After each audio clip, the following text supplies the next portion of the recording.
नमस्कार, स्वागत है आप सभी का डीडी न्यूज के इस खास बुलेटिन एक्सप्रेस 100 में, जहां हम आपके लिए लेकर आते हैं राजनीति, मनोरंजन, देश, दुनिया, खेल और व्यापार जगत की सभी बड़ी खबरों को एक्सप्रेस यानी फटाफट अंदाज में। मैं हूं आपके साथ पराक्रम सिंह शेखावत। तो आइए शुरू करते हैं तेज रफ्तार से जुड़ी खबरें।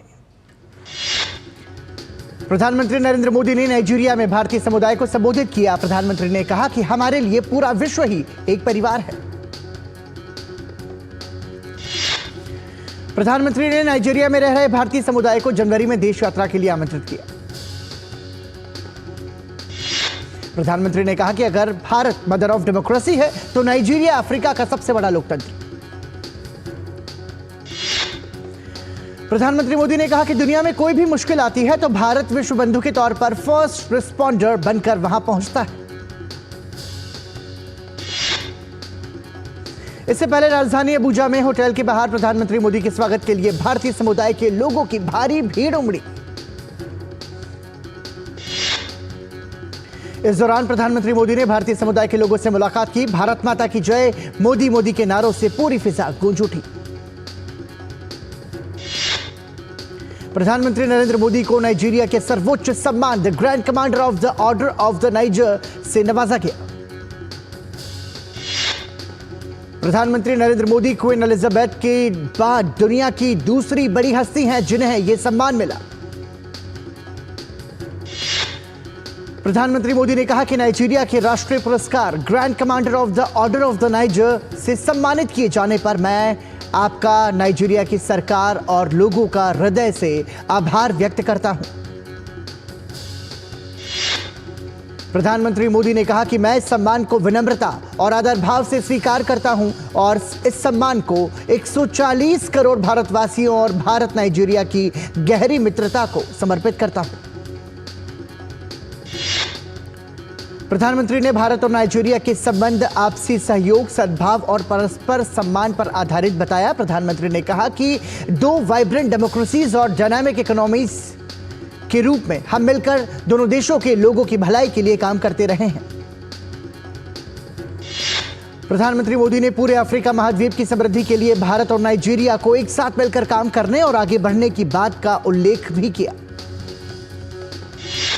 प्रधानमंत्री ने कहा कि हम करीबी समन्वय के साथ काम करते हुए ग्लोबल साउथ के हितों और प्राथमिकताओं को महत्व देंगे। प्रधानमंत्री ने अफ्रीका में नाइजीरिया की बहुत बड़ी और सकारात्मक भूमिका का भी जिक्र किया। प्रधानमंत्री मोदी ने कहा कि अफ्रीका के साथ करीबी सहयोग भारत की उच्च प्राथमिकता रहा है। इससे पहले दोनों देशों के बीच कई महत्वपूर्ण समझौता पत्रों का आदान प्रदान किया गया, जिसमें दोनों देशों के बीच प्रतिनिधिमंडल स्तर की बातचीत हुई।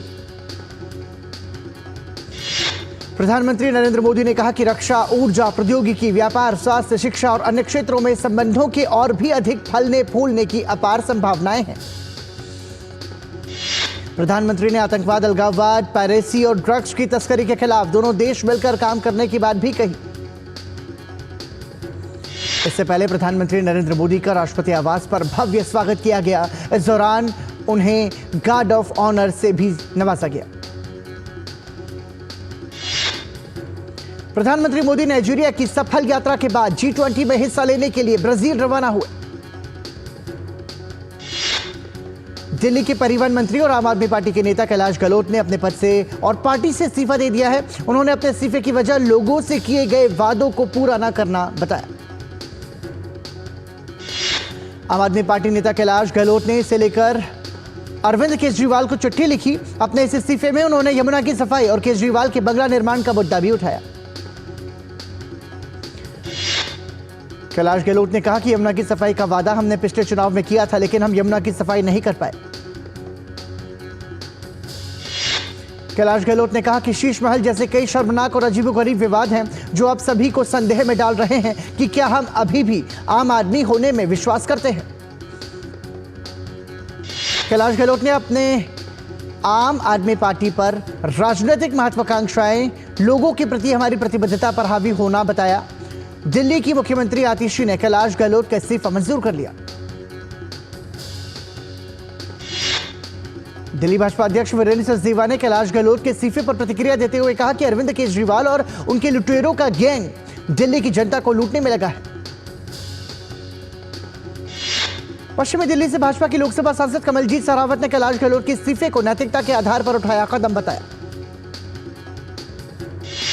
भाजपा सांसद मनोज तिवारी ने दिल्ली सरकार में मंत्री कैलाश गहलोत के इस्तीफे पर कहा कि जिसके अंदर थोड़ी सी भी अच्छाई बची है वो अरविंद केजरीवाल के साथ अब रहना नहीं चाहेगा। भाजपा प्रवक्ता नलिन कोहली ने कहा कि यह केजरीवाल के दिल्ली की जनता से किए गए बड़े बड़े वादों की पोल खोलता है। भाजपा नेता मनजिंदर सिंह सिरसा ने कहा कि केजरीवाल के भ्रष्टाचार का बेड़ा अब डूब रहा है। डूबते बेड़े को देखकर अब उनके साथी भागने लगे हैं। कैलाश गहलोत के इस्तीफे पर दिल्ली प्रदेश कांग्रेस कमेटी के अध्यक्ष देवेंद्र यादव ने इससे एक बात तो साबित हो गई, ऐसा कहा कि आम आदमी पार्टी जिस उद्देश्य से बनी थी आज उससे भटकती हुई नजर आ रही है। कांग्रेस नेता संदीप दीक्षित ने कहा कि ईमानदारी का अमली जामा ओढ़े पार्टी आज हर चीज में बेईमान पाई जा रही है। महाराष्ट्र विधानसभा चुनाव को लेकर सरगर्मियां तेज हो चुकी हैं। केंद्रीय कृषि मंत्री शिवराज सिंह चौहान ने महायुति सरकार के किसान कल्याण के प्रयासों की सराहना की, साथ ही बड़े जन समर्थन का आश्वासन जताया। कृषि मंत्री शिवराज सिंह चौहान ने आश्वासन दिया कि किसानों के कल्याण के लिए केंद्र सरकार प्रतिबद्ध है। उन्होंने कहा कि महाविकास अघाड़ी अब महाविनाश अघाड़ी बन चुकी है। उत्तर प्रदेश के मुख्यमंत्री योगी आदित्यनाथ ने महाराष्ट्र के कोल्हापुर में एक चुनावी जनसभा को संबोधित किया। कांग्रेस अध्यक्ष मल्लिकार्जुन खड़गे पर योगी आदित्यनाथ जमकर बरसे। योगी आदित्यनाथ ने कहा कि 1947 में हैदराबाद में उनके गांव को रजाकारों ने जला दिया था और उसमें खड़गे जी की मां और परिवार के कई लोगों की जलकर मृत्यु हुई थी। और जब मैं इसी बारे में कहता हूं कि बटोगे तो कटोगे, तो कांग्रेस अध्यक्ष को बुरा लगता है। उत्तराखंड के मुख्यमंत्री पुष्कर सिंह धामी ने ठाणे में जनता के बीच पहुंचकर राज्य में महायुति को मिल रहे जन समर्थन का जिक्र किया और उसके साथ ही विपक्ष और कांग्रेस पर जमकर निशाना साधा। कांग्रेस अध्यक्ष मल्लिकार्जुन खड़गे ने नागपुर में एक जनसभा को संबोधित करते हुए कहा कि महाराष्ट्र में जो भी प्रगति हुई उसमें कांग्रेस का बहुत बड़ा योगदान है। महाराष्ट्र में कांग्रेस जोर शोर से चुनाव प्रचार में लगी है। कांग्रेस महासचिव प्रियंका गांधी वाड्रा ने नागपुर में रोड शो किया। महाराष्ट्र के पुणे में कांग्रेस नेता सचिन पायलट ने चुनाव प्रचार के दौरान महाविकास अघाड़ी की बहुमत के साथ सरकार बनने का दावा किया। महाराष्ट्र के उप मुख्यमंत्री देवेंद्र फडणवीस अपनी विधानसभा सीट नागपुर दक्षिण पश्चिम में आम जनता से मुलाकात करने पहुंचे। इसके बाद उन्होंने अपनी सीट पर से रोड शो भी किया। शिवसेना यूबीटी प्रमुख उद्धव ठाकरे ने पालघर और बोईसर में महाराष्ट्र स्वाभिमान सभा के नाम से जनसभाएं की। एनसीपी के दोनों धड़ों के साथ मुख्यमंत्री एकनाथ शिंदे और राज्य में अन्य पार्टियों के नेताओं ने भी चुनाव प्रचार में एड़ी चोटी का जोर लगा रखा है। भाजपा नेता किरीट सोमैया ने मौलाना सज्जाद नुमानी की विभाजनकारी टिप्पणी पर प्रतिक्रिया दी है। उन्होंने कहा कि मौलाना सज्जाद नुमानी के वोट जिहाद वाले बयान को लेकर चुनाव आयोग जल्द ही अपनी रिपोर्ट दे सकता है। किरीट सोमैया ने शरद पवार पर ऑल इंडिया उलेमा बोर्ड और मराठी मुस्लिम सेवा संघ को समर्थन देने का आरोप लगाते हुए कहा कि शरद पवार ने वोट जिहाद जैसी बातें फैलाई हैं। भाजपा के राष्ट्रीय अध्यक्ष और केंद्रीय मंत्री जेपी नड्डा ने झारखंड के बोकारो में एक जनसभा को संबोधित किया। भाजपा नेता ने इस बार झारखंड में एनडीए सरकार बनाने का दावा किया। जेपी नड्डा ने झारखंड मुक्ति मोर्चा पर निशाना साधते हुए कहा कि इस सरकार ने पिछले 5 सालों में झारखंड को केवल लूटा है और परिवारवाद को बढ़ाया है। भाजपा के राष्ट्रीय अध्यक्ष जेपी नड्डा ने झारखंड के सिंदरी में भी एक जनसभा की। उन्होंने कहा कि यूपीए सरकार के समय झारखंड को सिर्फ 80,000 करोड़ रुपए मिले थे, जबकि प्रधानमंत्री नरेंद्र मोदी ने 10 सालों में 3 लाख करोड़ की राशि झारखंड को दी। झारखंड विधानसभा चुनाव के प्रचार के दौरान असम के मुख्यमंत्री हेमंत बिस्वा शर्मा ने कहा कि संथाल में जो घुसपैठी आए हैं उन्हें निकालने का मुद्दा सबसे महत्वपूर्ण है।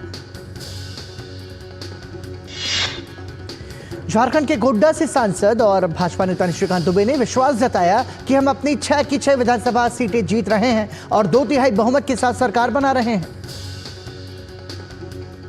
भाजपा नेता निशिकांत दुबे ने कहा कि इस इलाके में एक जमाने में कोई भाजपा का झंडा लगाने को तैयार नहीं था, आज दिन रात भाजपा यहां खड़ी है।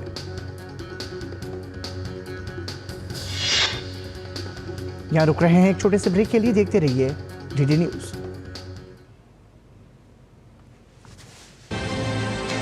राष्ट्रीय खबरें हो, या अंतर्राष्ट्रीय मुद्दे की बात, राजनीति से जुड़ा हर पहलू, साथ ही बिजनेस का उतार चढ़ाव, खेल जगत की अपडेट से लेकर मनोरंजन की छोटी बड़ी हलचल। देखिए मिड डे प्राइम। एक बार फिर आपका स्वागत। आप देख रहे हैं एक्सप्रेस 100। दिल्ली एनसीआर में एक्यूआई की गंभीर श्रेणी को देखते हुए दिल्ली सरकार ने सोमवार सुबह 8 बजे से ग्रैब 4 लागू करने का फैसला किया। प्रदूषण का सीधा असर छोटे बच्चों की रोग प्रतिरोधी क्षमता, बूढ़े और हृदय व श्वास संबंधी रोगियों पर पड़ रहा है। साथ ही गंभीर श्रेणी का एक्यूआई स्वस्थ व्यक्ति को भी बीमार कर सकता है। रविवार सुबह करीब 9 बजे दिल्ली में कई जगहों पर एक्यूआई 400 के पार दर्ज किया गया। सबसे अधिक खराब वायु गुणवत्ता 471 एक्यूआई के साथ बवाना में दर्ज। इसके अलावा जहांगीरपुरी में एक्यूआई 465, अशोक विहार में 466, मुंडका में 461, वजीरपुर में 461 एक्यूआई, आनंद विहार में 457, ऐनगर में 429 और पंजाबी बाग में 446 एक्यूआई दर्ज किया गया। राजधानी दिल्ली में हवा के साथ साथ यमुना का भी प्रदूषण कम होता नजर नहीं आ रहा है। दिल्ली सरकार के तमाम दावों के बावजूद जमीन पर स्थिति जस की तस। यमुना का पानी इतना जहरीला हो चुका है कि लोगों को नदी से दूर रहने के निर्देश दिए गए हैं। आज भी कालिंदी कुंज इलाके में यमुना नदी पर जहरीला सफेद झाग तैरता देखा गया। केंद्रीय गृह मंत्री अमित शाह ने रविवार को दिल्ली में वरिष्ठ अधिकारियों के साथ बैठक की। बैठक में अधिकारियों के साथ मणिपुर की सुरक्षा स्थिति की समीक्षा की। केंद्रीय गृह मंत्री सोमवार को एक बार फिर इस मुद्दे पर विस्तृत बैठक करेंगे। पिछले कुछ दिनों से मणिपुर में सुरक्षा व्यवस्था नाजुक बनी हुई है। लोकसभा अध्यक्ष ओम बिरला ने देहरादून स्थित द टोन्स ब्रिज स्कूल के सभागार में आयोजित वार्षिक उत्सव कार्यक्रम का दीप प्रज्वलित कर उद्घाटन किया। भारत ने अपनी पहली लंबी दूरी की हाइपरसोनिक मिसाइल का ओडिशा के तट पर डॉक्टर एपीजे अब्दुल कलाम द्वीप से सफल परीक्षण किया। दिल्ली में अगले साल होने वाले विधानसभा चुनाव हैं। इसी सिलसिले में दिल्ली प्रदेश भाजपा के मैनिफेस्टो कमेटी का गठन किया गया है। इसमें 12 सदस्यीय टीम की घोषणा की गई। भाजपा ने रामवीर सिंह बिधूड़ी दिल्ली भाजपा मैनिफेस्टो कमेटी का संयोजक उन्हें बनाया है। साथ ही डॉक्टर हर्षवर्धन को भी इस 12 सदस्यीय टीम का हिस्सा बनाया गया। मेघालय के मुख्यमंत्री कॉनरॉड के संगमा और केंद्रीय पूर्वोत्तर विकास मंत्री ज्योतिरादित्य सिंधिया ने शिलोंग चेरी ब्लॉसम महोत्सव के दौरान पूर्वी खासी हिल्स के मावकजोक में स्काई वॉक परियोजना की घोषणा की। गोवा पुलिस ने साइबर अपराधों पर रोक लगाने के लिए हेल्पलाइन नंबर 1930 जारी किया। साथ ही गोवा पुलिस ने साइबर क्राइम gov.in की वेबसाइट को भी जारी किया। असम के कई हिस्सों में रास महोत्सव के माहौल ने राज्य को दूसरे वृंदावन में बदल दिया। असम के मुख्यमंत्री हिमंता बिस्वा शर्मा ने राज्य के विभिन्न हिस्सों में श्री कृष्ण की रासलीला की एक झलक भी साझा की। भारतीय अर्थव्यवस्था को लेकर आरबीआई के गवर्नर शक्तिकांत दास ने कहा कि भारतीय अर्थव्यवस्था और वित्तीय क्षेत्र वैश्विक घटनाओं से उत्पन्न किसी भी प्रभाव को संभालने के लिए पूरी तरह से तैयार। शक्तिकांत दास ने कहा कि देश का बाहरी क्षेत्र भी मजबूत है और हमारा चालू खाता घाटा प्रबंधनीय सीमा के भीतर रहा है और 1.1% पर रहा है। केंद्र सरकार के कृषि और किसान कल्याण विभाग ने सोयाबीन किसानों को बड़ी सहायता दी है। केंद्र सरकार ने खरीफ सीजन 2024-25 के लिए मूल्य समर्थन योजना के तहत खरीद के लिए अधिकतम स्वीकार्य नमी की मात्रा को 12% से बढ़ाकर 15% कर दिया। भारतीय स्टेट बैंक ने ग्रामीण युवा उद्यमियों को सशक्त बनाने के लिए जागृति यात्रा 2024 के साथ भागीदारी की। भारतीय रेलवे के नए डेडिकेटेड फ्रेट कॉरिडोर डीएफसी पर माल की आवाजाही की मात्रा चालू वित्त वर्ष में 2023-24 की तुलना में दुगनी हो गई, जो देश के लॉजिस्टिक्स परिदृश्य में एक बड़ी छलांग है। अजरबैजान के बाकू में आयोजित COP29 शिखर सम्मेलन में भारत ने विकसित देशों पर कड़ा रुख अपनाया। भारत ने कहा कि जलवायु परिवर्तन के मुद्दे पर विकसित देशों का रुख संतोषजनक नहीं। भारत ने इन देशों के सार्थक वैश्विक जलवायु कार्रवाई सुनिश्चित करने के समान जिम्मेदारी की मांग की। विश्व में जलवायु परिवर्तन से संकट गहराता जा रहा है, ये चिंता का विषय है। इस संबंध में भारत ने विकसित देशों से अधिक जवाबदेही की मांग की। यूक्रेन के माइकोलाइव में एक ड्रोन हमले में 2 लोगों की मौत हो गई और 2 बच्चों सहित 6 अन्य घायल हो गए। वहीं रूस द्वारा क्षेत्र के ऊर्जा बुनियादी ढांचे पर मिसाइलों से हमला करने के बाद ओडेसा क्षेत्र में 2 अन्य लोग मारे गए। इजरायल और हिजबुल्लाह के बीच संघर्ष जारी है। इस बीच हिजबुल्लाह ने दावा किया कि उसने उत्तरी इजरायल के कई इलाकों में रॉकेट से हमले किए। हिजबुल्लाह का कहना है कि एयर स्ट्राइक सैनिक ठिकानों को लक्षित करके की गई। इसमें इजरायल के हाइफा क्षेत्र में स्थित नौसेना बेस भी शामिल है। वहीं इजरायल का दक्षिणी बेरूत में हमला जारी है। चरमपंथी संगठन हिजबुल्लाह का मुख्य प्रवक्ता मध्य बेरूत में इजरायली हमले में मारा गया। बेरूत के घनी आबादी वाले जिले रास अल नबा में एक इमारत पर इजरायली हमले में हिजबुल्लाह के मुख्य प्रवक्ता मोहम्मद अफीफ की मौत हो गई। उत्तरी इजरायल ने प्रधानमंत्री बेंजामिन नेतन्याहू के घर के बगीचे में 2 फ्लैश बम दागे गए। किसी तरह के नुकसान की सूचना नहीं। यूक्रेन के समर्थन के लिए G7 देशों ने अपनी प्रतिबद्धता को एक बार फिर से दोहराई। वहीं ज़ेलेंस्की ने कहा कि राजनयिक माध्यमों से अगले साल तक यूक्रेन के साथ संघर्ष समाप्त करना वो चाहता है। पूर्वी चीन के जियांगसू प्रांत में कॉलेज परिसर में हुई चाकूबाजी में 8 लोगों की मौत हो गई और 17 अन्य घायल हो गए। वहीं पुलिस ने हमलावर को पकड़ लिया। भारतीय हॉकी टीम ने महिला एशियाई चैंपियंस ट्रॉफी में अपनी जीत के सिलसिले को जारी रखते हुए आखिरी पूल मैच में जापान को 3-0 से हरा दिया। इस टूर्नामेंट में यह भारत की 5वीं जीत रही। इससे पहले भारत ने दक्षिण कोरिया, मलेशिया, थाईलैंड और चीन को हराया था। इस प्रकार भारत ने शीर्ष पर रहते हुए प्रतियोगिता के सेमीफाइनल में प्रवेश कर लिया। जापान के खिलाफ आखिरी पूल मैच में भारत की ओर से दीपिका का शानदार प्रदर्शन देखने को मिला। दीपिका ने 47वें और 48वें मिनट में 2 गोल दागे। वहीं नवनीत कौर ने 37वें मिनट में 1 गोल किया। ओडिशा ने पुरुषों की 14वीं हॉकी इंडिया सीनियर राष्ट्रीय चैंपियनशिप पर कब्जा कर लिया। फाइनल मैच में ओडिशा ने हरियाणा को हराकर चैंपियनशिप अपने नाम की। 3रे स्थान पर उत्तर प्रदेश की टीम रही।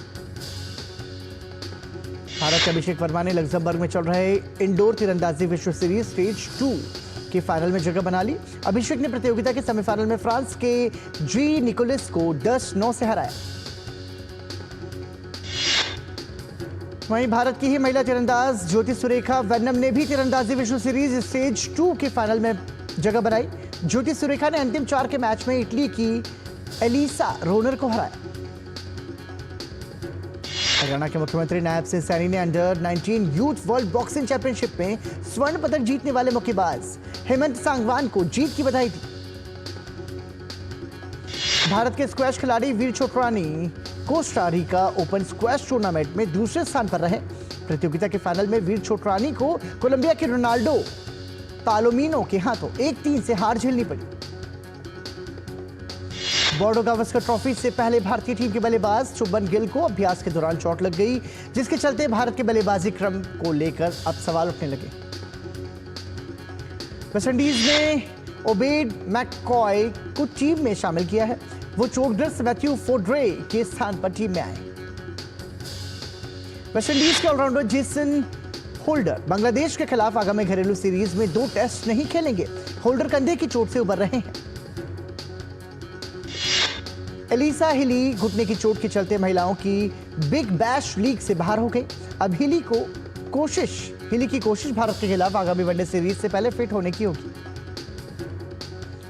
5 बार के विश्व चैंपियन मैग्नस कार्लसन ने टाटा स्टील शतरंज इंडिया 2024 में ब्लिट्ज खिताब अपने नाम कर लिया। मैग्नस कार्लसन यह खिताब 1 राउंड शेष रहते हुए 12-17 से अपने नाम कर पाए। Carlos Alcaraz Davis cup final में हिस्सा लेने के लिए मलागा पहुंच गए हैं। अल्कराज नडाल के साथ स्पेन की टीम का हिस्सा होंगे। कि नडाल का आखिरी टेनिस टूर्नामेंट होगा। यूएफए नेशंस लीग में नीदरलैंड्स ने हंगरी को 4-0 से हरा दिया। इस जीत के साथ ही नीदरलैंड्स ने प्रतियोगिता के क्वार्टर फाइनल में जगह बनाई। गोधरा दंगों पर विक्रांत मैसी स्टारर दशा बर्मते रिपोर्ट फिल्म की प्रधानमंत्री नरेंद्र मोदी ने तारीफ की। प्रधानमंत्री ने सोशल मीडिया पोस्ट लिखकर फिल्म की प्रशंसा की। प्रधानमंत्री नरेंद्र मोदी ने अपने पोस्ट में लिखा कि बहुत बढ़िया कहा आपने। यह अच्छी बात है कि यह सच्चाई सामने आ रही है और वो भी इस तरह से कि आम लोगों इसे देख सके। एक झूठी कहानी सीमित समय तक ही चल सकती है, आखिरकार तथ्य हमेशा सामने आ ही जाते हैं। हिंदी सिनेमा के सिंगल स्टार अजय देवगन खिलाड़ी कुमार अक्षय कुमार को लेकर फिल्म बनाने जा रहे हैं। इस फिल्म में अक्षय लीड रोल में होंगे, वहीं अजय देवगन डायरेक्टर की कुर्सी पर नजर आएंगे। फिल्म इंडस्ट्री के दिग्गज अभिनेता धर्मेंद्र ने सोशल मीडिया पर एक पुरानी तस्वीर साझा की, जिसमें वो अभिनेत्री सदाबहार अभिनेत्री रेखा के साथ खूबसूरत पल बिताते हुए नजर आ रहे हैं। ब्लैक एंड व्हाइट तस्वीर के साथ उन्होंने प्यारा सा कैप्शन भी दिया। गायक कलाकार दिलजीत दोसांझ ने तेलंगाना सरकार के उस फरमान पर हमला बोला जिसमें उन पर पाबंदियों को लगाने के निर्देश जारी किए गए थे। दिलजीत ने कहा कि उन्हें दूसरे देशों के कलाकारों से कोई समस्या नहीं है, जबकि उन्हें देश के कलाकारों के गाने में खोट दिखती है। एक्सप्रेस न्यूज 100 में फिलहाल इतना ही। दीजिए अनुमति। नमस्कार।